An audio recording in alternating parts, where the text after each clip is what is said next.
Thank you, operator. Good morning, everyone, and thank you for joining us for AngioDynamics Fiscal 2025 second quarter earnings call. Joining me on today's call is Steve Trowbridge, AngioDynamics Executive Vice President and Chief Financial Officer. I will begin today's call by providing an overview of our recent performance. Steve will then provide a detailed analysis of our second quarter financial performance, and I will conclude with our outlook for the balance of the year before opening the line for questions. Unless otherwise noted, all financial results and growth rates mentioned during today's call are on a pro forma basis, which exclude the results of the dialysis and BioSentry businesses that we divested in June 2023, and the PIC and midline products that we divested in February 2024, and the radiofrequency and Syntrax support catheter products that we discontinued in February 2024. We had a very strong second quarter. Total worldwide revenue was $73 million, representing growth of approximately 9% year over year. Our MedTech segment had yet another excellent quarter, growing 25%, led by growth across all of our platforms.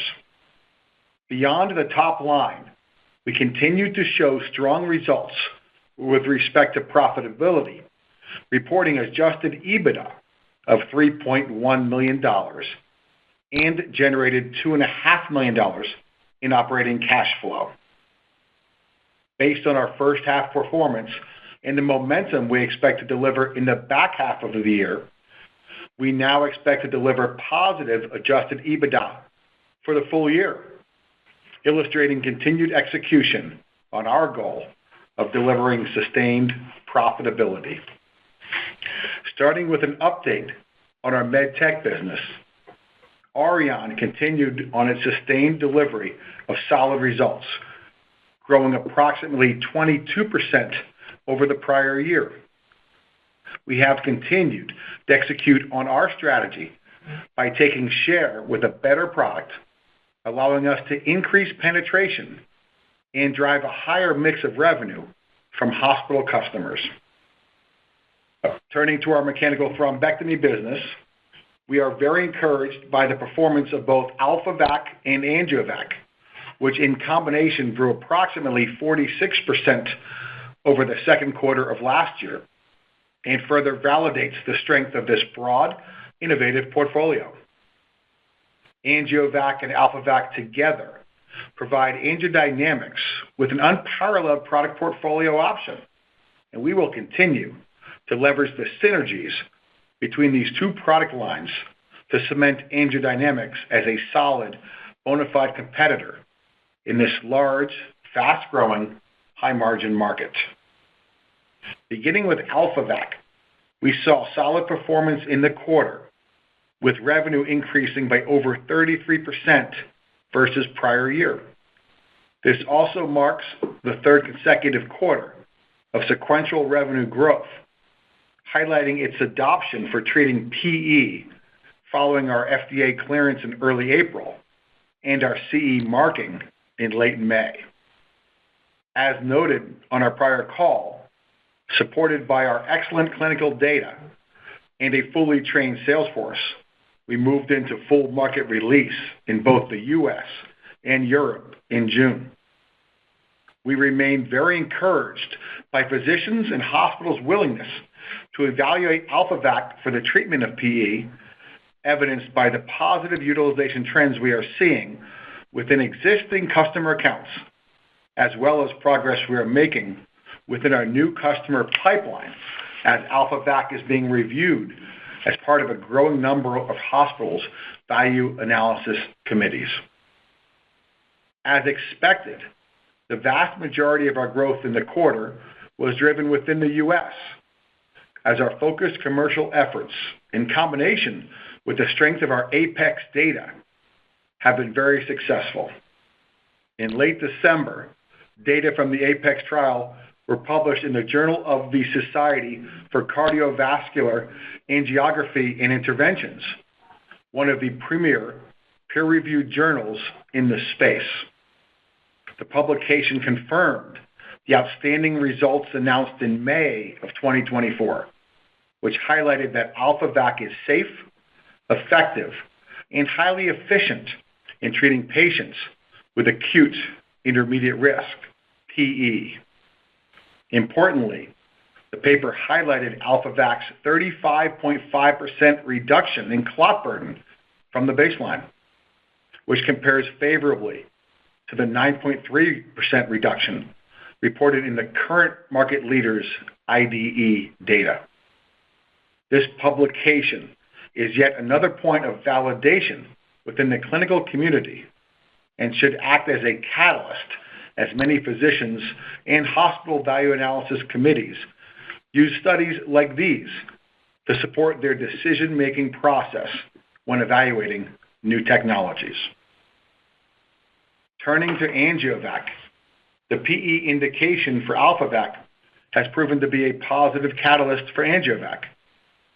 As the awareness and utilization of AlphaVac has grown, it has created opportunities for our commercial organization to educate physicians on our entire mechanical thrombectomy portfolio.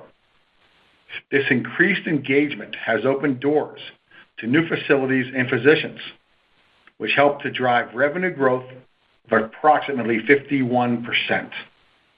While we don't expect to see this level of growth during the balance of 2025, we do expect continued broader adoption to drive year-over-year growth moving forward. And lastly, within our MedTech segment is NanoKnife, which has recently seen a number of exciting developments. We continue to be encouraged by trends in the adoption and utilization of NanoKnife, in particular within the urology community, as evidenced by approximately 23% growth in probe revenue in the quarter. As outlined on our last call, we expected to achieve multiple key milestones for NanoKnife by the end of calendar 2024, all of which we did. We identified 3 key pillars that are necessary to drive long-term adoption and exciting growth for NanoKnife. First, regulatory clearances for specific indications. Second, reimbursement and market access. And third, increased market awareness. We have made significant progress on all 3 fronts since our last update. With respect to regulatory clearance, we received an expanded indication for the NanoKnife system for prostate tissue ablation from the FDA in early December.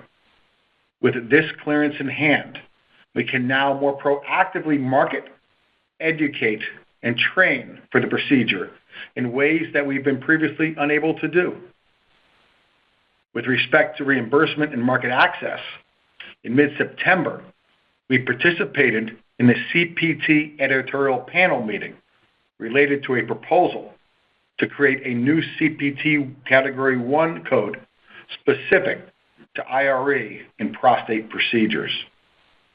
In October, we were thrilled to have been granted a new CPT 1 code for the treatment of lesions in the prostate and in liver.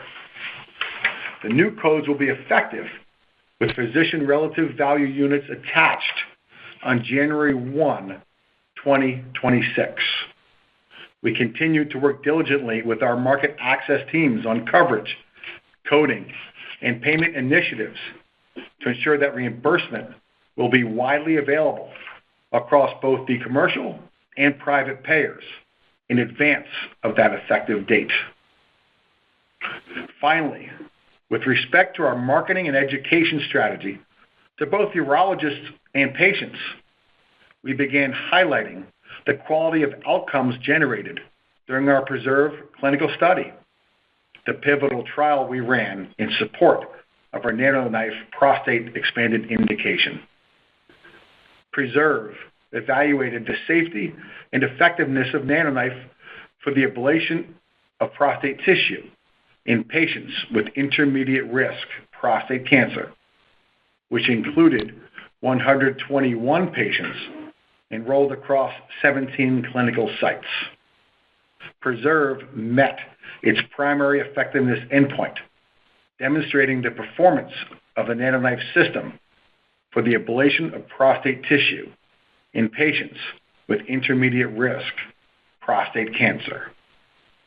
At 12 months post-procedure, 84% of men were free from any clinically significant cancer in the targeted area.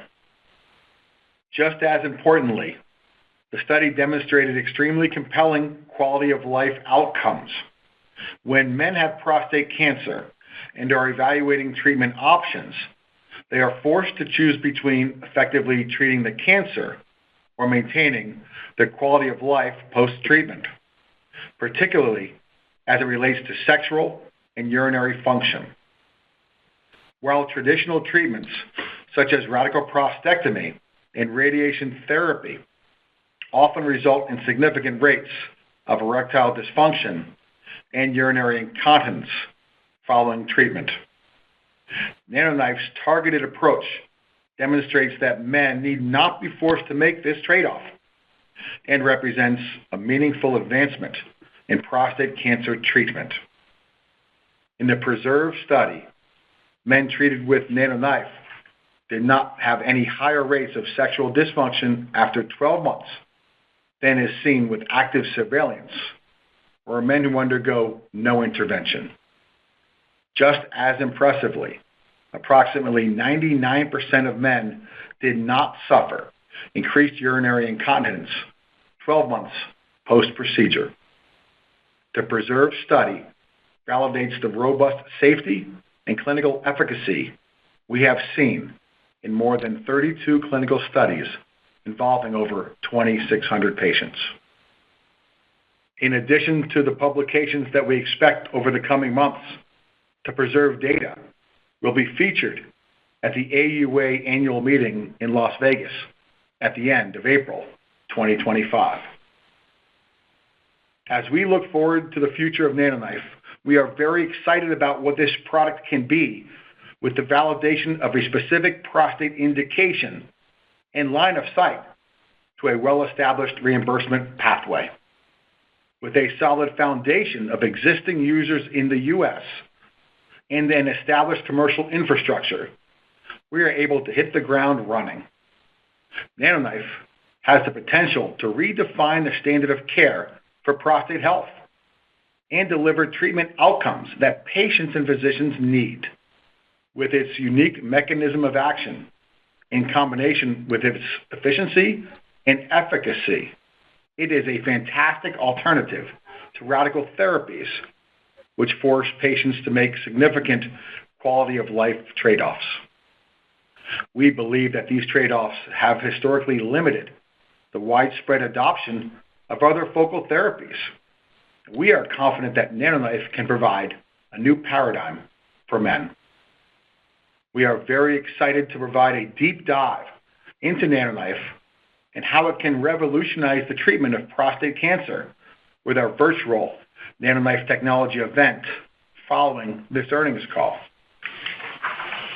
Turning to our medical device segment, revenue was approximately flat to the prior year, with our U.S. med device business increasing about 2% year over year. Beyond our commercial execution, we illustrated another significant step towards sustained profitability. We reported adjusted EBITDA of $3.1 million during the second quarter, compared to a loss of $10,000 during the second quarter of fiscal 2024. In the quarter, adjusted EPS was a loss of 4 cents per share, improving from a loss of 8 cents per share in fiscal 2024. And importantly, we generated $2.5 million of operating cash flow. These results highlight that our strategy to drive towards profitability is tracking ahead of plan, and we now expect to deliver positive adjusted EBITDA for the full year. Before turning the call over to Steve, I wanted to provide a quick update on our shift to outsourced manufacturing. We have continued to find ways to optimize the process, and as part of that, we have made a decision to keep a portion of our Queensbury facility open, which allows us to make our supply chain more resilient. The process remains on track with our expectations and will allow us to fundamentally change our manufacturing overhead structure and take out those overhead costs, which will ultimately flow through to our bottom line.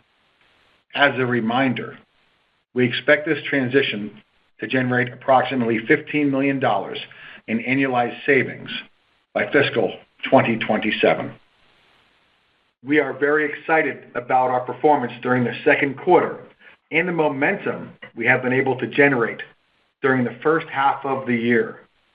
Our achievements over the past 6 months, in combination with the efforts of our organization over the last 3 years, have transformed AngioDynamics. Our focus on driving growth within large and fast-growing markets has paid off.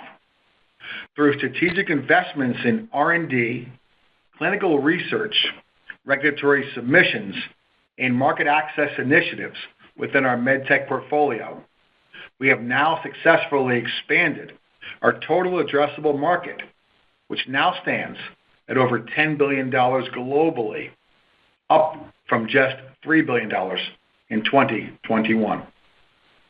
Not only have we delivered improving growth, but we have also accelerated our pathway to profitability through operational efficiency initiatives. Supported by the strength of our balance sheet, we are in a fantastic position to bring our innovative technologies to more healthcare providers and more patients, while at the same time creating shareholder value. With that, I'll turn the call over to Steve Trowbridge, our Executive Vice President and Chief Financial Officer, to review the quarter in more detail. Thanks, Jim. Good morning, everybody. Before I begin, I'd like to direct everyone to the presentation on our investor relations website summarizing the key items from our quarterly results. As Jim mentioned, unless otherwise noted, all metrics and growth rates mentioned during today's call are on a pro forma basis, which exclude the results of the dialysis and BioSentry businesses that we divested in June 2023, the PICC and midline products that we divested in February 2024, and the radiofrequency and Syntrex support catheter products that we discontinued in February 2024.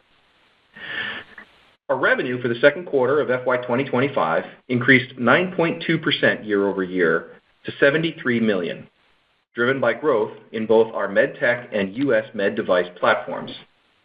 MedTech revenue was $31.6 million, a 25% year-over-year increase, while Med Device revenue was $41.5 million, flat compared to the second quarter of FY 2024. But as Jim mentioned, our U.S. Med Device business was up 1.6% over the prior year. For the second fiscal quarter, our MedTech platforms comprised 43.2% of our total revenue, compared to 37.7% of total revenue a year ago, illustrating sustained execution on our strategy of increasing the percentage of our overall revenue base coming from our MedTech segment. Our Auryon platform contributed $13.7 million in revenue during the second quarter, growing 21.8% compared to last year. Auryon has now delivered double-digit year-over-year growth in each of the 14 consecutive quarters following the anniversary of its launch. Mechanical thrombectomy revenue, which includes AlphaVac and AngioVac sales, increased 46.2% over the second quarter of FY 2024. AlphaVac revenue for the second quarter was $2.5 million, an increase of 33.3% year-over-year, and 14% sequential increase over the first quarter of 2025, resulting from the continued adoption of AlphaVac for PE. We're pleased to see the strong performance of AngioVac during the quarter, which generated $8.1 million of revenue, an increase of 50.7% year-over-year. As Jim mentioned, the combined strength of AngioVac and AlphaVac illustrate the strength of our comprehensive mechanical thrombectomy portfolio. We're definitely seeing synergies between the two product offerings. We remain very encouraged by the universally positive feedback we're receiving regarding AlphaVac, as well as the increased adoption of AngioVac. The mechanical thrombectomy market continues to be one of the most exciting, fastest-growing med tech markets. And although the market is currently led by two large-scale competitors, AngioDynamics continues to demonstrate our ability to take share, positioning us as a strong number 3. We are excited about our current growth trajectory and our future prospects in this market, led by our innovative portfolio. Total NanoKnife revenue was $6 million, an increase of 4.9% over the prior year quarter. NanoKnife's disposable revenue during the quarter increased 23.1%. As we have discussed throughout the year, we expect capital sales during the year to be approximately half of what they were in 2024. And in line with those expectations, capital sales declined 39.7% during the quarter. We were very pleased with the trajectory of prostate cases in the quarter and are on track for our projections for NanoKnife for the full year. While we expect to see increasing contribution from NanoKnife following the positive reimbursement decision received in October and the prostate indication received in December, these milestones were built into our expectations for fiscal year 2025 and are already reflected in our guidance for the year. Moving down the income statement, our gross margin for the second quarter of FY 2025 was 54.7%, a decrease of 10 basis points compared to the year-ago period, but ahead of our expectations for the quarter. For the second fiscal quarter, med tech gross margin was 63.7%, an increase of 120 basis points, primarily driven by mix associated with increased AngioVac revenue. Med device gross margin was 47.8%, a decrease of 240 basis points, primarily driven by inflationary pressures and costs associated with the transition to outsourced manufacturing. Turning to R&D, our research and development expense during the second quarter of FY 2025 was $6.4 million, or 8.8% of sales, compared to $8.3 million, or 12.5% of sales a year ago. The year-over-year decrease is primarily related to timing, including the completion of our PRESERVE and APEX clinical studies. We remain committed to investing in R&D initiatives to support the long-term growth of our med tech segment. SG&A expense for the second quarter of FY 2025 was $36 million, representing 49.3% of sales, compared to $33.2 million, or 49.7% of sales a year ago. Our adjusted net loss for the second quarter of FY 2025 was $1.7 million, or an adjusted loss per share of 4 cents, compared to an adjusted net loss of $3.4 million, or an adjusted loss per share of 8 cents in the second quarter of last year. The year-over-year improvement is largely attributable to higher revenue and improving operating leverage during the second quarter of this year. Adjusted EBITDA in the second quarter of FY 2025 was a gain of $3.1 million, compared to a loss of $10,000 in the second quarter of 2024. Turning to an update on our balance sheet. On November 30th, 2024, we had $54.1 million in cash and cash equivalents, inclusive of the cash utilized in our stock repurchase program, compared to $55 million in cash and cash equivalents at August 31st, 2024. As a reminder, we currently have 0 debt. In the second quarter of fiscal 25, we generated $2.5 million in operating cash, had capital expenditures of $0.8 million, and additions to Auryon placement and evaluation units of $1.2 million. For the balance of the year, we expect to utilize approximately $10 million of cash in the third quarter before returning to cash generation in the fourth quarter. As we stated in July, we're targeting to end the year with approximately $60 million of cash on the balance sheet. Cash utilization in the third quarter will be driven by scheduled payments associated with the settlement of our patent litigation with BD Bard that we executed last year, and working capital usage connected with our transition manufacturing arrangement with Spectrum Vascular, the company we sold our PICC and midline business to in February of last year. While we've been managing working capital associated with this transition manufacturing arrangement since the divestiture, we do expect working capital requirements to increase during the back half of our fiscal year as we progress towards full manufacturing transfer during our calendar 2025. To leverage the strength of our balance sheet, we're evaluating the addition of a working capital revolving credit facility. While we're very comfortable with the current amount of cash on the balance sheet, we view the addition of a revolver as a matter of prudent financial housekeeping, one that further bolsters our balance sheet and provides for increased flexibility and optionality at a relatively low cost of capital and 0 dilution. We are extremely proud of our cash position and balance sheet management and will continue to appropriately manage working capital as we turn to proving that our business model generates cash for the full year in the next couple of quarters. Through the continued execution of our growth strategy and operational efficiency initiatives and our demonstrated progress towards profitability, we remain on track with our stated goal of being cash flow positive for the full year of fiscal 2026.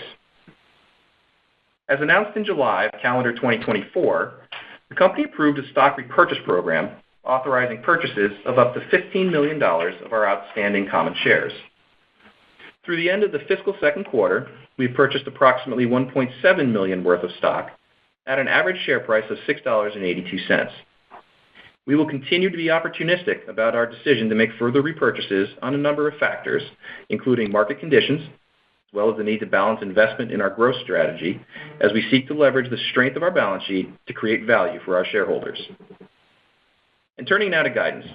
For fiscal year 2025, we continue to expect revenue will be in the range of $282 to $288 million, representing growth of between 4.2% and 6.4% over fiscal year 2024. Within each of our businesses, we now expect Med Tech net sales to grow in the range of 12 to 15%, ahead of our previous guidance of 10 to 12%, and we now expect Med Device net sales to be about flat, down from the previous guidance of 1 to 3%. From a quarterly cadence perspective, we expect the balance of the year to follow a typical seasonality pattern, with total revenue in the third quarter being slightly down sequentially from the second quarter, with the fourth quarter being the strongest of the fiscal year. For fiscal 2025, we continue to expect gross margin to be in the range of 52 to 53%. We now expect adjusted EBITDA in the range of a gain of $1 to $3 million, up from the previous guidance of a loss of $2.5 million to $0. And finally, we now expect an adjusted loss per share in the range of 34 to 38 cents, an improvement from our previous guidance of a loss per share of 38 to 42 cents. With that, I'll turn it back to Jim. Thanks, Steve. Looking to the balance of the year, we will remain focused on a number of key strategic areas of our business aimed at driving growth. Starting with Auryon. In the U.S., we will leverage the momentum built during the first half of the year to continue to drive increased penetration with a particular focus on the hospital setting. Having received a CE mark in late Q1, we have now shifted to a full market release in Europe, which we expect to make a positive impact on revenues during the back half of the year. We will continue to develop supporting clinical data and launching new product line extensions as we move forward. With AlphaVac, we continue to push ahead commercially as we focus on driving increased adoption for the treatment of PE. To support that, we will continue to invest in high-quality clinical data, highlighting the differentiation of our products to help support long-term adoption. In addition, we continue to expect to launch new product enhancements over the course of the year to refine and improve usability. And lastly, with NanoKnife, with prostate indication in hand, as well as the clarity around the reimbursement pathway in the U.S., we expect to leverage our well-established commercial infrastructure and high-quality clinical data to drive increased long-term adoption in the U.S. for prostate. To that end, I would like to remind everyone that we will be hosting a virtual NanoKnife-specific event at 9:30 a.m. Eastern Time to provide an in-depth overview on our market opportunity, the NanoKnife technology, and our go-to-market strategy. We continue to be very excited about the future at AngioDynamics. With the tremendous work done across our organization to transform our portfolio to focus on large, high-growth markets and overhaul our financial profile, supported by the strength of our balance sheet, we are on the precipice of being able to deliver sustainable, profitable growth for years to come.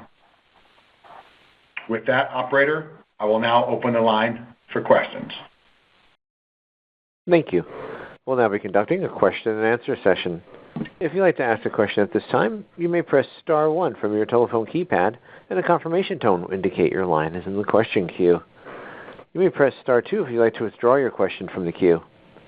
For participants that are using speaker equipment, it may be necessary to pick up your handset before pressing the star keys. One moment please while we poll for questions. Thank you. Our first question today comes from the line of John Young with Canaccord Genuity. Please proceed with your questions. Hey, Jim and Steve. Thanks for taking the questions this morning, and congrats on a great quarter. I think I'll hold my prostate questions until the event later. So maybe I could just start on the thrombectomy progress that you guys made. It's really encouraging to see it. First, what drove that sort of acceleration in AngioVac, and how sustainable do you think that acceleration could be? And then two, for AlphaVac, really just a matter of effective commercial execution here to be successful. What are the plans of what's working, what's not, and how do you think about that VAC pipeline that you guys mentioned on the call? And then, maybe just sneak in a third question here too, just in light of the M&A, in the sector that we saw this week, what changes in your commercial plans because of that? And then also, how do you think about monetizing and value creation here in terms of getting the best return for technology in your hands versus someone else's hands? Thanks. Hi, John. Thanks for the question. A few things we learned. It's going really well now with our selling and marketing team, and our clinical support teams are fully trained on both AngioVac and AlphaVac. And we really found from the customer pointing synergies back to us. So our teams are sometimes, I'll give you an example, making a sales presentation on the PE device with AlphaVac, why we think it's so safe and effective to use. And along the way, we get a lot of agreement. And then the doctors are saying, wait a minute, you guys also have this AngioVac device. I've seen it before. I'm not sure about it. Walk me through it. So we're getting a lot of synergistic selling opportunities that didn't occur before. Either one's opening a door for the other, which is terrific. So as we go forward, our selling and marketing teams are really selling mechanical thrombectomy products. And that's really what the pipeline that we have built up around both products, which are both unique, both very, very different, and solve different needs in the market. So we're going to continue to do that, John. We've learned a lot, and we're adding new selling and marketing resources as we go, and we're getting more people who join our company that come already from the space, that are skilled, knowledgeable, and have relationships. They want to join our team, represent our products. So that's been helpful, John. We think that'll keep the momentum going in both AngioVac and AlphaVac. Steve? Yeah, I think that's exactly right. Just to build a little bit on what Jim said, we are learning that there is a very identifiable benefit to the comprehensive portfolio offering that we have with both AngioVac and AlphaVac. I think it's something that we're finding that we're pleasantly surprised about it, how well they're working together as we go to market now. We talked a little bit last year about some of the changes in AngioVac and some of the new training with our sales force. As Jim said, I think the training of the full sales force has allowed us to really leverage this comprehensive portfolio. And so when you look at our results, the overall mechanical thrombectomy combined with AngioVac and AlphaVac is something that has us really excited. We're pleased with AlphaVac. We're pleased with the progress that we're seeing. The feedback we're getting is universally positive from physicians who have had their chance to get their hands on the device. We think our device in AlphaVac can do things that no other device on the market can do. As a reminder, we're still in our first generation, so we've got some line extensions that Jim talked about coming out this year. We'll continue to innovate on that, but we're going to continue to really leverage the combined portfolio that we have, because we're seeing that gives us a little bit of a different story than some other folks in the market. With your question on the VAC pipeline, absolutely getting the data published we think is going to be important. You know that this is a little bit of a crowded space. There's been kind of some top-heavy market leaders, and there's a lot of folks who are in trials as we speak. We've already gone through that. We've committed, we've performed on our trial. We completed it. You saw the results, particularly when it comes to removal of clot burden and how we believe that AlphaVac is significantly better than the other products that are on the market. We think continuing to leverage that is going to drive some expansion through the VAC process while we go back to what we were saying before and really leverage that combined portfolio. Not lost on us the news that you were talking about and some of the M&A activity. Your question in terms of what changes in our commercial plans, look, we're always going to assess that and on what it means for us.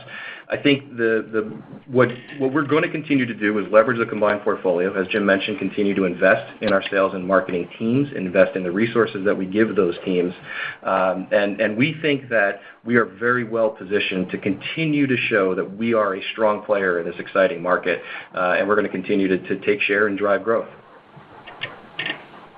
Great, thanks. And then maybe just a follow-up on Auryon, just, quarter-over-quarter, seeing a little bit of slowing here. I know you guys are really focused on the hospital outpatient opportunity. When it comes to OBLs, do you think that opportunity essentially has reached its ceiling? And then on the OUS opportunity for the second half of this year, can you talk about the reimbursement dynamics in Europe and maybe impacts to ASP that we should be expecting? Thanks again for taking our questions. Yeah, thanks, John. I think the Auryon team's off to a great start the first 6 months of this year. Quarter-to-quarter dynamics, we don't measure that closely. There's always a couple little things, but they're off to a great start. There's great momentum there, and it's really built upon the actual product itself is a really amazing product. It's been proven already how safe and effective it is. Then our team really did a great job about 18 months ago. We talked about it publicly. With that shift in our focus going from the OBL initial focus over to the hospitals, it's gone really well. I think we're now a little over 35% of our revenue is coming from the hospital customer. Shows how well we're received now. And again, when we win share there, we're winning it from really good companies that are entrenched in those spaces that have the abilities to bundle other products that we don't have. So we're winning those share based upon the ability of our product to outperform the other products. So we're bullish that we'll continue to do so, John, and grow in that space. And we're not abandoning the OBL. Those are still good customers. We're getting new opportunities all the time there. But for us, we talked about it publicly. We stand by it. The shift to the hospital customer is really important for us, and we'll continue there. Back to your point on the European reimbursement, that's probably very complicated. I don't know if I have all the knowledge here, John, to give you that country by country. The people who lead our business are very well knowledgeable in the space. They've planned for this. They've been fully trained. Our distributor partners are fully trained, ready to go and establish ourselves in the European market based on opportunity first. As you know, the company our size can't approach all markets. We have a targeted approach platform ready to go, and we're doing that as we speak. So maybe over time we can give you more details on that. And specifically to your question on reimbursement here in the U.S. and the dynamics in the OBL versus the ASC or in hospital, as you know, there's been some reimbursement pressures in this business over the last few years. As we said from the beginning, it's something we expected. It's something we expected when we did the due diligence and looking to buy this product. So as we took it from zero revenue when we bought it to a run rate that exceeds over $50 million now, we're pretty pleased with the process. And we said that we didn't think any of those changes would be derailing, and they haven't been. And in terms of what you've seen recently over the last quarter, not surprising to us and fits right within our strategy. Thanks, Ken. Our next questions are from the line of Steve Lichtman with Oppenheimer. Please proceed with your questions. Thank you. Good morning, guys, and congrats on the continued progress. I wanted to start on mechanical thrombectomy. Great to see the cross-selling opportunities beginning here. As you look at the portfolio across the two products, what is your outlook for growth here in the back half of the year? Obviously, AngioVac came in well ahead of expectations in the second quarter, so trying to get a sense of how you're thinking about the combined as we look out here over the next couple of quarters. Yeah, so we haven't given specific guidance on what we expect, Steve. We did say that we expect mechanical thrombectomy as a portfolio to be a meaningful contributor to our growth for this year, and we feel we're clearly on track to show that. We're very pleased with the performance that we saw in the first half. We expect to continue to see sequential growth as well as significant growth year over year as we proceed through the full year. As we continue to assess and have learnings around the portfolio opportunity that we have, we'll refine those expectations a little bit, but your expectation should be you continue to see double-digit growth in the back half. Okay, great. You already spoke to some of the near-term potential drivers for Auryon. Longer term, I know you had been looking at potential indication expansion to iliofemoral DVT and coronary. Can you update us on where you are relative to those? Yep. So a couple things going on. We believe this unique product could actually perform really well in the two areas that you just mentioned. We believe it could be a DVT product the way it works. That'll take a little more work from us, not just on the R&D work, but the regulatory clearances that are in front of us. So we've not talked about a pathway there yet to open up a program there. We've also talked about we believe it could be really effective in the coronary space. We understand the pathway process there. It's complicated. So we're looking at it internally. Does that make sense for us? It's a really great market opportunity. We think our product will perform really well in that space. So really we got to decide if that's the right place to put our energy and our resources. We also think, too, there was a study that came out last year that showed that we can crack medial calcification, like some of the IVL products can do, and we're really effective at cracking that calcification from what this study showed. That interests us as well, as we know there are a lot of people interested in that space. So what we've got, Steve, is a product that's really performing well, taking share in the PAD market, where we're focused on today. But there's at least these 3 runways for us to pursue over time. As you know, a company our size only has so many resources. We want to make sure we apply them to the right area for us to give our shareholders the growth opportunity they deserve, and we'll give you more detail on that when we have those decisions made. Thanks, Jim. And then just, I guess, lastly, Steve, on gross margin, first half coming in north of 54%, obviously, you came in ahead of expectations in the second quarter and maintained the full year guidance. Any conservatism in that full year, or are we thinking back half mix would be the delta that would bring the full year down? How should we think about that? Yeah, so the main driver for the performance that we saw is the mix that you mentioned. And so the continued growth in tech and the uptick in the tech guidance will be a tailwind to gross margin in the back half. The other thing that's happening, though, is the dynamic we talked about as we're working through our manufacturing transfer. As we get products out of Queensbury and get them to Costa Rica, it kind of accelerates us double paying overhead and having some additional unabsorbed overhead in the structure until we're able to take those costs out as part of the manufacturing transfer. So as we mentioned, we're right on track for that manufacturing transfer. We're going to get the benefit of our program for the full year 27, but it does have a structural impact where it may create some underabsorption here in the back half. So you're going to see those 2 dynamics happening. Benefit coming from the mix shift, which is really our overall gross margin long-term strategy for AngioDynamics. If you remember, when we first started reporting in our 2 segments, med tech was less than 17% of our overall revenue base. Jim mentioned it's 43% of our revenue base this quarter. So you're seeing that mix shift, and then as we can get through the manufacturing transfer, take out some of those overhead costs, right size that overall structure, you're not going to see the full benefit of that drop to gross margin as well as the bottom line. Yeah, got it. Thanks, guys. Thanks, Steve. Thanks, Steve. Our next questions are from the line of Yi Chen with H.C. Wainwright. Please proceed with your questions. Hi, thank you for taking my questions. Could you comment on the feedback from the limited market release of Auryon in EU countries, and when do you plan to transition to a full market launch? Hi, Yi. Good question. So really good feedback. We've been able to participate. Steve and I have both been able to attend. Our European team has done a really good job setting up a series of scientific symposiums on a semi-annual basis. So over the last 18 to 24 months, we've really developed a good understanding of the global market. A lot of the thought leaders have attended our symposium. Some have tried our device. They're reporting some of the results of their studies and their findings. So it's kind of generated a lot of organic interest overseas, which has been helpful for our teams then to target where the best spot for us to put our energy is. So our team is really focused. We got through the regulatory clearances that we needed to get the CE mark.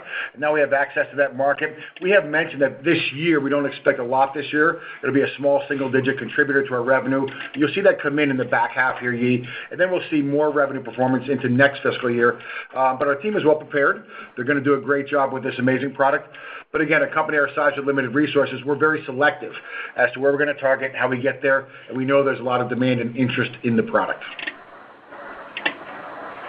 Got it. Thank you. And could you talk about the status of the RECOVER AV trial in EU of AlphaVac for PE? And do you expect the sales of AlphaVac for PE to be limited compared to the U.S. until the readout from the RECOVER AV trial? So starting with the last question, I don't expect the sales in the U.S. to be limited until the readout of RECOVER. I think APEX, as we talked about, the publication there and how that helps us with some of the VAC committees here in the U.S. and just continued commercial execution around our combined portfolio in the U.S. is what we're focusing on for AlphaVac here. In the European question around RECOVER, ongoing. It's part of our continued commitment to providing data generation in this space. We think that data is very important to continue to support your own products, support the physicians who are moving from medical interventions to adopting mechanical interventions for thrombectomy. We're going to continue to invest in that area, again, as we really continue to cement ourselves as a primary player in thrombectomy globally. So we're excited about where we're going with RECOVER. Got it. Thank you very much. Thank you. At this time, I'll turn the floor back to Mr. Clemmer for closing remarks. Thank you, operator. Again, I'd like to thank everybody for participating today on the call. We'll invite you to join us at 9:30 this morning Eastern Time for our special presentation on why we believe our NanoKnife product is a really effective opportunity for people with intermediate-risk prostate cancer to be treated. I also want to thank our employees for their hard work and dedication to our customers, the patients that they serve. I want to also mention, too, that we're thinking of our employees and the other folks on the West Coast affected by the terrible wire fires today. We hope they can all be safe on this terrible tragedy. Thank you, operator. Thanks for joining us today. Thank you. This will conclude today's conference. You may disconnect your lines at this time.